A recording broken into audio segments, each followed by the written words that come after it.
This video is about a specific, critical transformation. It's the moment a useful mental tool, worry, becomes a debilitating trap. And it happens not when life gets harder, but when your brain's own machinery gets stuck. To see it, let's follow Alex. He's a competent project manager. His initial worry about a deadline is productive. It's focus. It's the mental note that says, "This is important, keep an eye on it." But here's the slip. One evening, that single note mutates. It's no longer just keep an eye on it. It becomes, what if the data is wrong? What if the client hates it? What if I look incompetent? This is the worry that doesn't stay put. It escapes its original, contained purpose and starts building a self-reinforcing system of catastrophic what-ifs. The brain's threat detection loop, designed for real danger, gets activated by thought alone. Alex isn't responding to a new, bigger problem. He's responding to the echo of his own worry, which his brain has started to mistake for reality. The tool has become the trap. And if you've ever felt a rational concern spiral into a state of dread you can't logic your way out of, you know exactly what this shift feels like. The stakes are clear. It's the difference between steering your focus and being hijacked by it. So how does a loop like that actually lock in? That's where we have to look under the hood, at the neurology of the hijack itself. So what's happening under the hood? It starts with a hijack. When Alex's brain perceives a threat, even a hypothetical one from his own thoughts, the amygdala, the alarm center, fires first.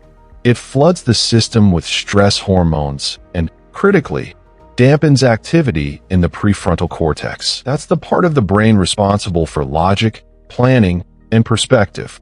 It's the difference between assessing a risk and being consumed by it. With the prefrontal cortex offline, the brain can't evaluate if the worry is realistic. It just reacts to the signal of danger. And each reaction releases cortisol, which then makes the amygdala even more sensitive to future threats. This creates a neurological trap.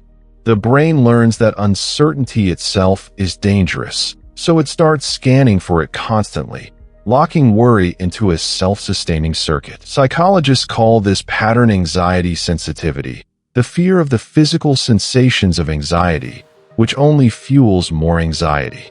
And there's a cognitive twist, thought-action fusion. That's where vividly imagining a catastrophic outcome, like missing the deadline, starts to feel, emotionally, like you're causing it to happen. The thought itself feels like a dangerous act. So Alex isn't just thinking about work.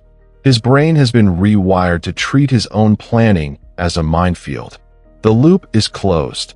Worry begets anxiety, which begets more worry. And the goal shifts from solving a problem to simply escaping the unbearable feeling of the anxiety itself.